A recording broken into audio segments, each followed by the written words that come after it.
Hello friends, આજે આપણે ધોરણ 12ની અંદર વાણિજ્ય વ્યવસ્થા વિષયની અંદર ચેપ્ટર નંબર 5 કર્મચારી વ્યવસ્થાનો અભ્યાસ કરીશું. વિદ્યાર્થી મિત્રો, તમે ચેપ્ટર નંબર 1 ભણી ગયા છો, જેની અંદર આપણે જોયું કે સંચાલનના મુખ્ય 5 કાર્યો છે. પહેલું કાર્ય આયોજન, બીજું પ્રબંધ, ત્રીજું કર્મચારી વ્યવસ્થા, ચોથું દોરવણી અને પાંચમું કાર્ય અંકુશનું. આ પૈકી આપણે જે ત્રીજું કાર્ય છે કર્મચારી વ્યવસ્થા, એનો ઊંડાણપૂર્વક આ ચેપ્ટરમાં અભ્યાસ કરીશું. વિદ્યાર્થી મિત્રો, જોઈએ તો આપણે આ ચેપ્ટરની અંદર કયા કયા મુદ્દાઓનો અભ્યાસ કરવાના છીએ. સૌપ્રથમ આપણે ચેપ્ટરની અંદર પ્રસ્તાવના જોઈશું. ત્યારબાદ કર્મચારી વ્યવસ્થાનો અર્થ એટલે કે એના ખ્યાલને ઊંડાણપૂર્વક સમજીશું. પછી એની લાક્ષણિકતાઓ જોઈશું અને મહત્ત્વ જોઈશું. લાક્ષણિકતા અને મહત્ત્વ એ બંને પ્રશ્નો આપણે મુદ્દાવાઇઝ જોવાના છીએ. ત્યારબાદ માનવ સંસાધન સંચાલનના ભાગ તરીકે કર્મચારી વ્યવસ્થાનો અભ્યાસ કરીશું. ત્રીજા મુદ્દા પર કર્મચારી વ્યવસ્થાની પ્રક્રિયા જોઈશું. કર્મચારી વ્યવસ્થાની પ્રક્રિયા અંતર્ગત આપણે 2 મુદ્દાઓ અગત્યના જોવાના છે. પહેલી બાબત છે ભરતી અને બીજું છે પસંદગી, જેમાં આપણે ભરતીનો અર્થ સમજીને એના પ્રાપ્તિ સ્થાનો એનો અભ્યાસ કરીશું. પ્રાપ્તિ સ્થાનોમાં પણ આંતરિક પ્રાપ્તિ સ્થાન અને બાહ્ય પ્રાપ્તિ સ્થાન 2 પ્રકાર પડે છે. એ બંને પ્રકારો આપણે જોવાના છે. એના પછી પસંદગીનો અભ્યાસ કરીશું. ભરતી અને પસંદગીનો અર્થ સમજાઈ જાય ત્યારબાદ આપણે એ બંને વચ્ચેનો તફાવત પણ જોવાનો છે. બોર્ડની એક્ઝામમાં આ બંને સવાલ બહુ જ અગત્યના છે. ભરતી અને પસંદગીનો અર્થ, એની સમજ અને ભરતી અને પસંદગીનો તફાવત. ત્યાર પછી આપણે તાલીમ અને વિકાસનો અર્થ જોઈશું અને આ બંને વચ્ચેનો પણ તફાવત આપણે જોવાનો છે. તો વિદ્યાર્થી મિત્રો, ચેપ્ટર નંબર 5માં આપણે આટલા મુદ્દાઓની ઊંડાણપૂર્વકની સમજ મેળવવાની છે. જોઈએ વિદ્યાર્થી મિત્રો, પ્રસ્તાવના. ઔદ્યોગિક ક્રાંતિ પછી ઓછા ખર્ચે વધુ નફો મેળવવા કર્મચારીઓનું શોષણ થવાની શરૂઆત થઈ.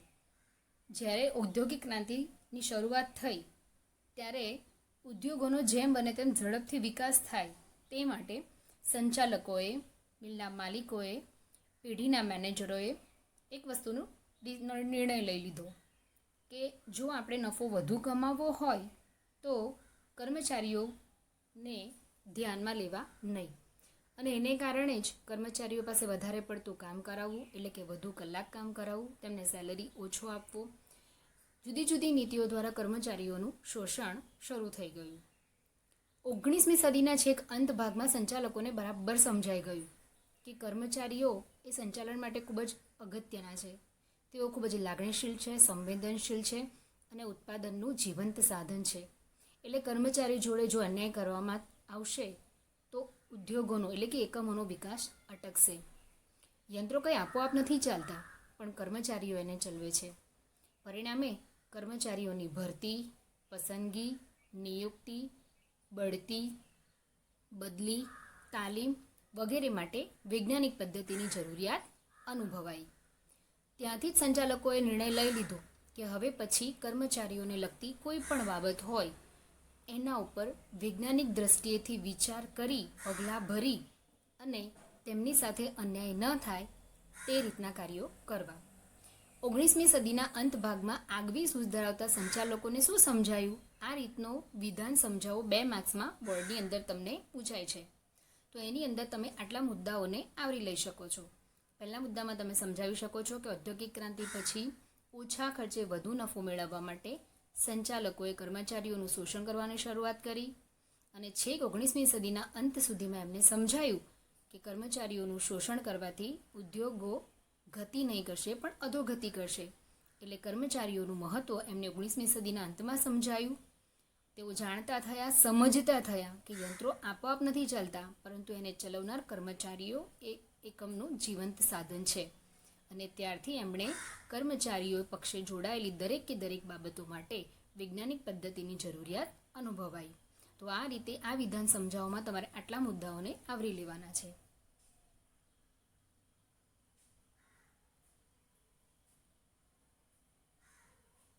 જોઈએ કર્મચારી વ્યવસ્થા, સ્ટાફિંગ એટલે શું. તો તમને વાત કરીએ પ્રમાણે કે અગાઉ સંચાલનમાં માનવ તત્વોને જોઈએ તેટલું મહત્ત્વ આપવામાં ન આવતું હતું. કે કર્મચારીઓએ એકમની અગત્યની વ્યક્તિઓ છે, માનવ સંસાધન છે એવી સમજ સંચાલકોને નહોતી, એટલે તેમનું શોષણ થતું હતું. પરંતુ જેમ જેમ સમજાતું ગયું તેમ તેમ સંચાલકોએ પોતાના વલણમાં, વિચારોમાં અને પોતાના કાર્યોમાં પરિવર્તન લાવવાનો પ્રયત્ન કર્યો. આયોજન અને વ્યવસ્થા તંત્રની રચના યોગ્ય રીતે કરવામાં આવી હોય, પરંતુ કર્મચારીઓની પસંદગી અને તાલીમમાં જો ખામી હોય તો એકમ સફળ થઈ શકતું નથી.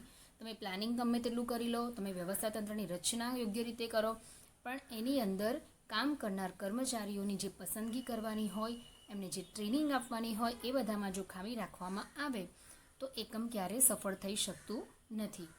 એકમની સફળતાનો આધાર કર્મચારીઓની કામ કરવાની શક્તિ અને વૃત્તિ ઉપર રહેલો છે. આ પણ વિધાન સમજાવો તમને પૂછાય છે બોર્ડની દૃષ્ટિએ 2 માર્ક્સમાં. તો એની અંદર પણ તમે આટલા 3 પોઈન્ટને આવરી શકો છો. ત્રીજા પોઈન્ટમાં તમે આ ઉચ્ચાર લખી શકો છો કે કર્મચારી વ્યવસ્થા એ એકમમાં કામ કરતા કર્મચારીઓ સાથે સંબંધ ધરાવતી પ્રક્રિયા છે. એટલે ફરીથી વિધાન સમજાવવા આપણને પૂછાય છે કે સફળતાનો આધાર, એકમની સફળતાનો આધાર કોના ઉપર રહેલો છે? તો કે કર્મચારીની કામ કરવાની શક્તિ અને વૃત્તિ ઉપર. કે જ્યાં સુધી સંચાલકોને માનવ તત્વનું મહત્ત્વ ન સમજાયું હતું ત્યાં સુધી તેઓ કર્મચારીઓનું શોષણ કરતા હતા. જ્યારે 19મી સદીના અંતમાં એમને સમજાયું કે માનવ તત્વ એ જીવંત અને લાગણીશીલ સાધન હોય, તેની સાથે ક્યાંય અન્યાય ન થવો જોઈએ. ભલે તમે ગમે તેટલું આયોજન કરી લો, વ્યવસ્થા તંત્ર કરો, પરંતુ કર્મચારીઓની પસંદગી અને તાલીમ એ બંનેમાં જો ખામી રહી જવાય તો એકમ સફળ થઈ શકતું નથી. આમ એકમની સફળતાનો આધાર કોના ઉપર છે? તો કર્મચારીઓ ઉપર રહેલો છે. તો આ રીતે તમે 2-3 મુદ્દાઓને સાંકળીને આ વિધાન સમજાવો પણ સમજાવી શકો છો. જોઈએ આપણે એનો ખ્યાલ. કર્મચારી વ્યવસ્થાનો ખ્યાલ અહીંયા 2 રીતે બતાવવામાં આવ્યો છે. એક ખ્યાલ છે સામાન્ય અર્થમાં અને બીજો ખ્યાલ છે વિસ્તૃત અર્થમાં. તો સામાન્ય અર્થમાં કહેવામાં આવ્યું છે કે એકમ માટે જરૂરી કર્મચારીઓ મેળવવા, કેળવવા અને જાળવવા, આ 3 બાબતો સામાન્ય અર્થની અંદર સમાયેલી છે. તો કર્મચારી વ્યવસ્થાનો અર્થ શું થાય? તમે આ રીતે પણ એનો અર્થ કે વ્યાખ્યા આ પણ મોઢે કરી લેશો વિદ્યાર્થી મિત્રો તો પણ ચાલશે. કર્મચારી વ્યવસ્થા એટલે એકમ માટે જરૂરી કર્મચારીઓને મેળવવા, કેળવવા અને જાળવવા, તેની સાથે તે સંબંધ ધરાવે છે. કર્મચારીઓને મેળવવા એટલે એની ભરતી કરવી, કેળવવા એટલે એમને ટ્રેનિંગ આપવી, તાલીમ આપવી, અને જાળવવા એટલે કે એમને એકમમાંથી દૂર કરવા નહીં, એમને ટકાવી રાખવા યુનિટ્સની અંદર, એકમની અંદર. જો વિસ્તૃત અર્થમાંની વ્યાખ્યા આપી છે કે કર્મચારી વ્યવસ્થા એટલે કર્મચારીઓની ભરતી, પસંદગી, તાલીમ, બઢતી. જો વિદ્યાર્થી મિત્રો આગળ જ્યારે આપણે કર્મચારી વ્યવસ્થાની વાત કરી તો એની અંદર વાત આવી કે તાલીમ, બઢતી અને બદલી. જ્યારે વ્યાખ્યાની અંદર બદલીની વાત કરી નથી, કારણ કે બદલી એ નેગેટિવ બાબત છે, નકારાત્મક બાબત છે, બરાબર. ઘણી વખત પ્રમોશન માટે બદલી થતી હોય છે, છતાં આપણે અહીંયા બદલીનો ઉલ્લેખ કરતા નથી. પસંદગી, ભરતી, પસંદગી, તાલીમ, બઢતી તેમજ નિવૃત્તિ પછીના દરેકે દરેક કાર્યોનો સમાવેશ શેમાં થાય છે? કર્મચારી વ્યવસ્થામાં થાય છે. આ બંનેમાંથી કોઈ પણ એક અર્થને તમે પરીક્ષાની દ્રષ્ટિએ તૈયાર કરી નાખો. બંનેનો અર્થ એક જ થાય છે અને સરળ પણ છે. જો કર્મચારી વ્યવસ્થાનો ખ્યાલ, અર્થ તમને બરાબર સમજાઈ ગયો હોય તો વિદ્યાર્થી મિત્રો આપણે લાક્ષણિકતા ઉપર જઈએ. અને આ ખ્યાલ, અર્થ તમને સમજાયો છે એના ઉપર જ આ બધી લાક્ષણિકતાઓનો આધાર રહેલો છે. જોઈએ પહેલું, સંચાલનનું અગત્યનું કાર્ય. કર્મચારી વ્યવસ્થા એ સંચાલનનું અગત્યનું કાર્ય છે. જેવી રીતે આપણે સંચાલનના 5 કાર્યોની ચર્ચા તમને અગાઉ કરી ગઈ હું કે સંચાલનના 5 મુખ્ય કાર્યો છે: આયોજન, પ્રબંધ, વ્યવસ્થા તંત્ર, દોરવણી અને અંકુશ. તો એ 5 પૈકી ત્રીજું વ્યવસ્થા તંત્ર એટલે કર્મચારી વ્યવસ્થા. 4ની સાથે તેનું પણ ખૂબ જ મહત્ત્વ છે. 5 કાર્યો એકબીજાની સાથે જોડાયેલા છે. તો એ 4 પૈકી આ 5મું પણ એની સાથે એકદમ અગત્યનું કાર્ય છે. કાયમી પ્રક્રિયા. જ્યાંથી એકમની પેઢીની સ્થાપના થાય છે, શરૂઆત થાય છે, ત્યાંથી કર્મચારી વ્યવસ્થાનું કાર્ય શરૂ થાય છે. તો અને જ્યાં સુધી તમારી કંપની કે પેઢી ટકી રહે છે ત્યાં સુધી આ પ્રક્રિયા સતત ચાલુ રહે છે. એટલે કે આ પ્રક્રિયા કાયમી પ્રક્રિયા છે. ત્રીજું છે માનવ સંબંધો સાથે નિસ્વધ. કર્મચારી વ્યવસ્થા એના ટાઇટલમાં જ આવી જાય છે કે કર્મચારીઓનું વ્યવસ્થા અહીંયા તમારે કરવાની છે, કર્મચારીની વ્યવસ્થા. તો કહેવાનો મતલબ કે આ વ્યવસ્થાની અંદર જ્યારે કર્મચારીઓને ધ્યાનમાં લેવામાં આવ્યા હોય ત્યારે કર્મચારીઓ એ ઉત્પાદનના જીવંત સાધનો છે, માનવો છે. એમને લાગણી હોય, ફિલિંગ્સ હોય, ભાવનાઓ હોય, સ્વમાન હોય અને એટલું પણ અપેક્ષિત છે કે કર્મચારીઓ સાથે ભેદભાવ ભર્યો કે અયોગ્ય રીતનું વર્તન એમની સાથે થવું જોઈએ નહીં, એ પણ ખૂબ જ અપેક્ષિત છે. એટલે કર્મચારી વ્યવસ્થા એ માનવ સંબંધો સાથે જોડાયેલી છે. પ્રવૃત્તિઓ ગતિશીલ બને છે. કર્મચારી વ્યવસ્થા જ્યાં શરૂ થાય છે ત્યાંથી જ બીજા બધા જ કાર્યોને વેગ મળે છે. એટલે એની સાથે સંકળાયેલી બધી જ પ્રવૃત્તિઓ અહીં શું થાય છે? ગતિશીલ બને છે. પાંચમો મુદ્દો, અન્ય કાર્યો સાથે સંબંધ. ફરીથી જ્યારે કાર્યો આવે ત્યારે પેલા 5 કાર્યો આપણે યાદ કરવાના. સંચાલન, એના આયોજન, સંચાલનના 5 કાર્યો: આયોજન, પ્રબંધ, કર્મચારી વ્યવસ્થા, દોરવણી અને અંકુશ. તો એ 5 જે કાર્યોની વાત છે અહીંયા પણ તમારે એ જ બતાવવાનું છે કે કર્મચારી વ્યવસ્થા એ બાકીના કાર્યો સાથે સીધી રીતે સંબંધિત છે. વિસ્તૃત પ્રવૃત્તિ. ફરીથી આપણે આગળ જોયું એમ કે કાયમી પ્રક્રિયા છે, જ્યાં એની સ્થાપના થાય છે ત્યાંથી લઈને જ્યાં સુધી એનો અંત આવવાનો જ નથી. એટલે આ પ્રક્રિયા મતલબ સતત ને સતત ચાલવાની છે અને કાયમી પણ છે. તો એની સાથે આ પ્રક્રિયા કેવી છે? વિસ્તૃત છે. કર્મચારીઓની ભરતીથી માંડીને નિવૃત્તિ પછીના સમયગાળામાં પણ તેઓ આરામપૂર્વક પોતાનું જીવન પસાર કરી શકે એ દ્રષ્ટિએ પણ આર્થિક રીતે પણ કંપની દ્વારા કર્મચારીઓને મદદ કરવામાં આવતી હોય છે. જેમ કે એ લોકોના પીપીએફ એકાઉન્ટ વ્યક્તિઓના, કે જેના દ્વારા તેઓ જ્યારે નિવૃત્ત થાય છે ત્યારે તેમને જુદી જુદી રીતની યોજનાઓ હેઠળ ઘરે બેઠા એમને પેન્શન મળતું હોય છે. અને છેલ્લું છે મૂડી ખર્ચ, કે જે અહીંયા વપરાયું છે રોકાણના અર્થમાં. જો મૂડી ખર્ચનો આપણે ઇકોનોમિકની દ્રષ્ટિએ અર્થ કરીએ તો શું થાય? તો કે નાણાકીય ખર્ચ કોઈ પણ પ્રકારનો. જ્યારે અહીંયા આપણે ખર્ચની દ્રષ્ટિએ નથી લેવાના, કર્મચારી વ્યવસ્થાને રોકાણની દ્રષ્ટિએ લેવાના છે. કર્મચારીઓની તમે ભરતી કરો, બદલી કરો, બઢતી કરો, પસંદગી કરો અથવા તેમને તાલીમ આપો, નિવૃત્તિ પછીના એમના કાર્યો સંભાળો, તો આ બધું કરતાં એકમને કે પેઢીને ઘણા ખર્ચાઓ કરવા પડતા હોય છે. તો આ પ્રકારના ખર્ચા એ મૂડી ખર્ચ તો છે જ, પણ વન કાઇન્ડ ઓફ ઇન્વેસ્ટમેન્ટ છે. તમે જેટલું આ દ્રષ્ટિએ મૂડી ખર્ચ કરશો એ તમારું એક રીતનું મૂડી રોકાણ થશે. કારણ કે તમારાથી ખુશ થયેલ કર્મચારી સારી રીતે કાર્ય કરશે અને ઉત્પાદનમાં વૃદ્ધિ કરશે. તમારા એકમની પ્રગતિ માટે આ પ્રકારનું મૂડી ખર્ચ એ શું સાબિત થાય છે? રોકાણ સાબિત થાય છે. વિદ્યાર્થી મિત્રો, આ હતી લાક્ષણિકતાઓ કર્મચારી વ્યવસ્થાની. 7 મુદ્દા છે.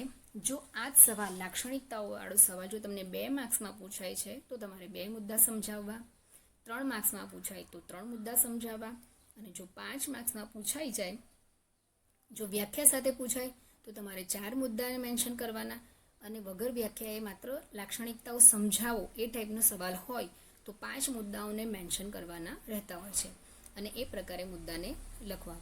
વિદ્યાર્થી મિત્રો, આપણે એવું એકાદ વિડીયો પણ હું તમારી જોડે શેર કરીશ કે બોર્ડની એક્ઝામમાં કેવી રીતે લખાણ લખવું, કે જેથી તમે ઓછી મહેનતે અને વધુ સારી રીતે માર્ક્સ લાવી શકો. જોઈએ આપણે આગળનો પોઈન્ટ આપણો છે મહત્ત્વ, કે કર્મચારી વ્યવસ્થાનું મહત્ત્વ શું છે. તો અહીંયા એક વિધાન સમજાવો પૂછાય છે. અત્યાર સુધી આપણે 2 વિધાન સમજાવો જોઈ ગયા. એ બંને વિધાન સમજાવો 2 માર્ક્સમાં પૂછાય છે. ઘણી વખત, એટલે કોઈક વખત એવું થાય કે 2 માર્ક્સના વિધાન સમજાવો જો 3 માર્ક્સમાં પૂછાઈ જાય તો ચિંતા કરવી નહીં. એકાદ મુદ્દો તમારે તમારી રીતે એની સમજૂતીથી એડ કરવો.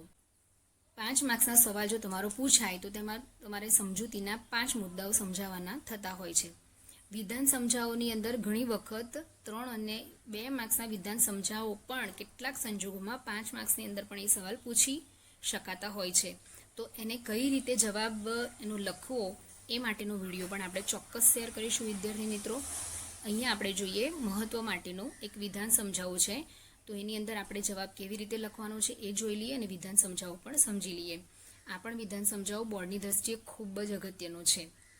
કુશળ કર્મચારીઓ એકમની મૂલ્યવાન સંપત્તિ છે, અમૂલ્ય સંપત્તિ છે, અથવા તમે તમારા કર્મચારીઓનો ખ્યાલ રાખો, તેઓ બાકીની બધી જ બાબતોમાં તમારો ખ્યાલ રાખશે. સવાલ કોઈ પણ રીતે પૂછાય એનો આન્સર એક જ છે અને બોર્ડની દ્રષ્ટિએ વેરી મોસ્ટ આઈએમપી. એમાં ખાસ તમને આ પૂછાયું છે કે તમે તમારા કર્મચારીઓનો ખ્યાલ રાખો, તેઓ બાકીની બધી જ બાબતોમાં તમારો ખ્યાલ રાખશે. જોઈએ એની અંદર તમારે કયા મુદ્દાઓ, કયા પોઈન્ટ્સને અંદર સમજાવવાના છે.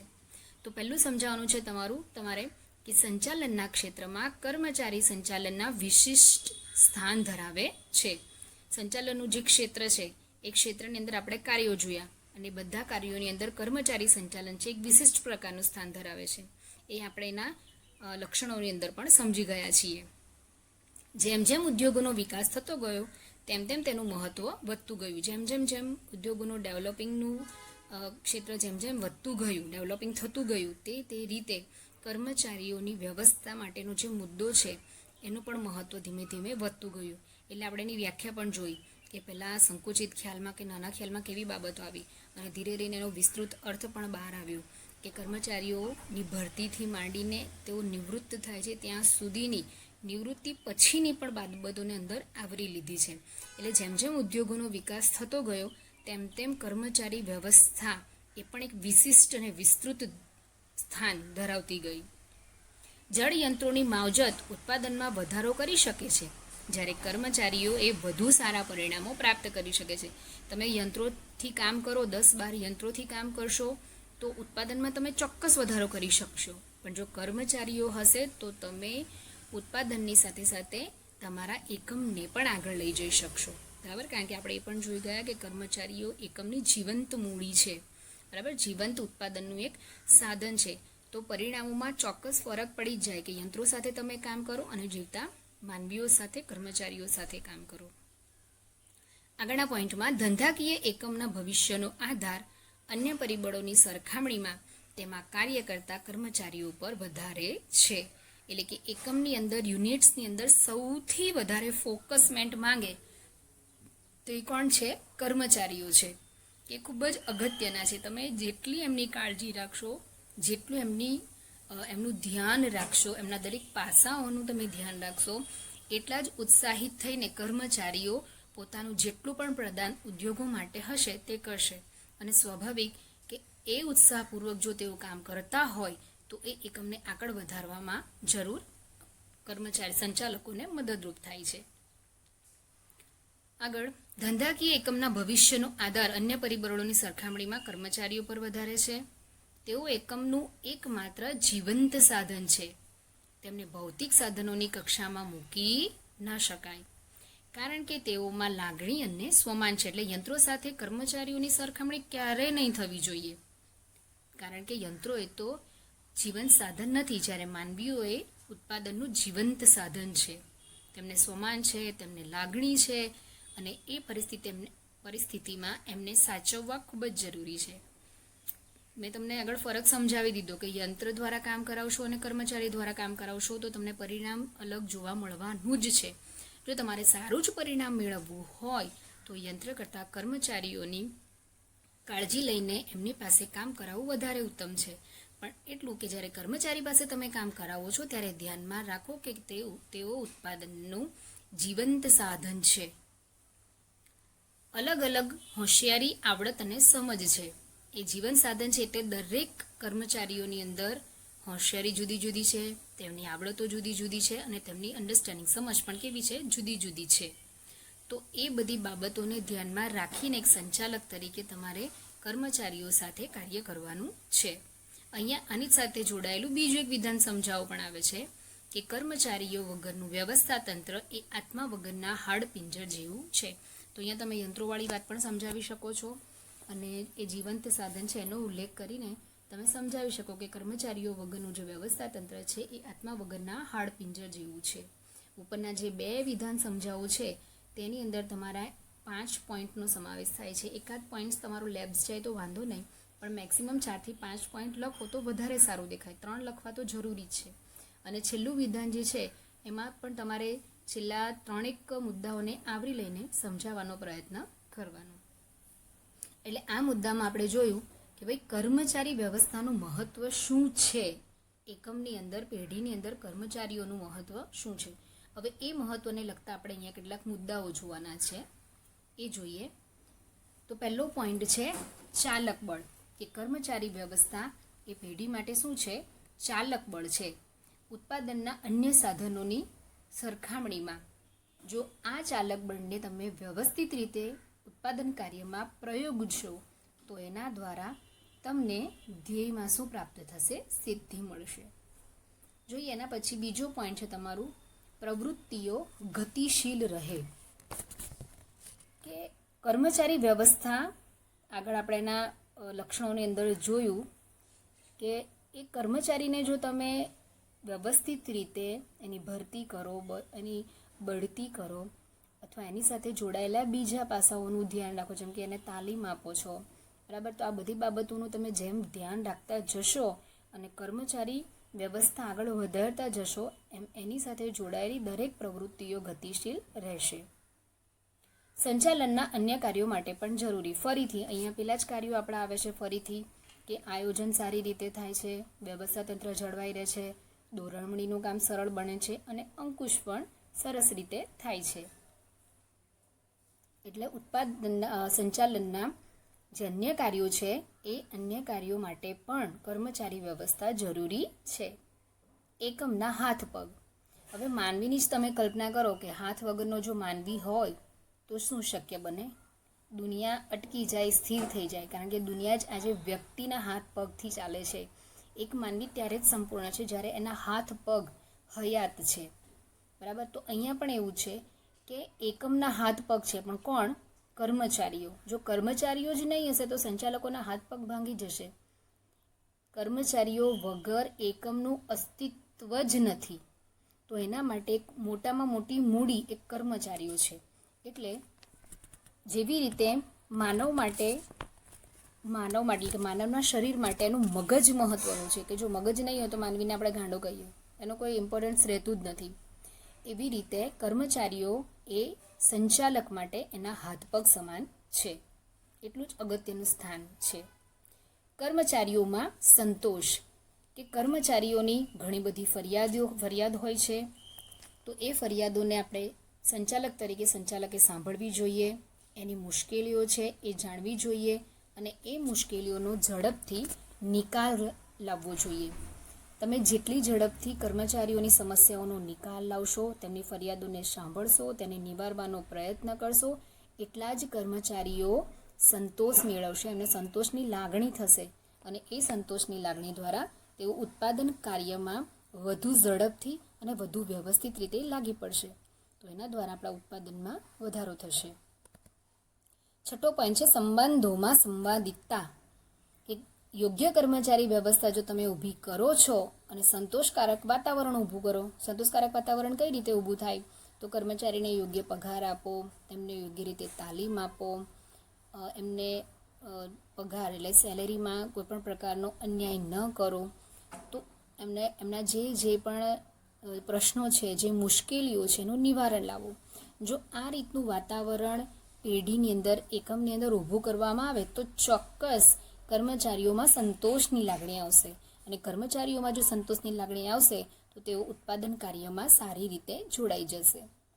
તો કર્મચારી વ્યવસ્થા જો યોગ્ય રીતે ટેકલ કરવામાં આવે, હેન્ડલ કરવામાં આવે તો કર્મચારીઓમાં એક પ્રકારનો શું ઊભો થાય છે? સંતોષ, આત્મસંતોષ તેઓ અનુભવે છે. સંબંધોમાં સંવાદિતતા, કે કર્મચારી વ્યવસ્થાને કારણે જ એકમમાં એક સંતોષકારક વાતાવરણ ઊભું થાય છે અને માલિક અને કર્મચારીઓ વચ્ચેની વિસંવાદિતતા દૂર થાય છે. એટલે માલિકોના કર્મચારીઓ પ્રત્યે કોઈ ઘર્ષણ કે સંઘર્ષ નથી, અથવા કર્મચારીઓને માલિકો પ્રત્યે કોઈ ફરિયાદ નથી કે કોઈ મુશ્કેલીઓ નથી. એ લોકો બંનેના સંબંધો કેવા બને છે? મજબૂત બને છે. એ લોકોના સંબંધો સંવાદિતતા ભર્યા બને છે. એમની વચ્ચેની વિસંવાદિતતા દૂર થાય છે. એકમની પ્રતિષ્ઠામાં વધારો, સંતુષ્ટ અને કર્મનિષ્ઠ કર્મચારીઓ એ એકમની શું છે? મૂલ્યવાન સંપત્તિ છે અને એઓ એકમની પ્રતિષ્ઠામાં શું કરે છે? વધારો કરે છે. તો જેમ બને તેમ કર્મચારીઓ સંતુષ્ટ રહે એ એકમના માલિક માટે અને સંચાલક માટે ખૂબ જ જરૂરી છે. એકમની પ્રતિષ્ઠામાં વધારો કે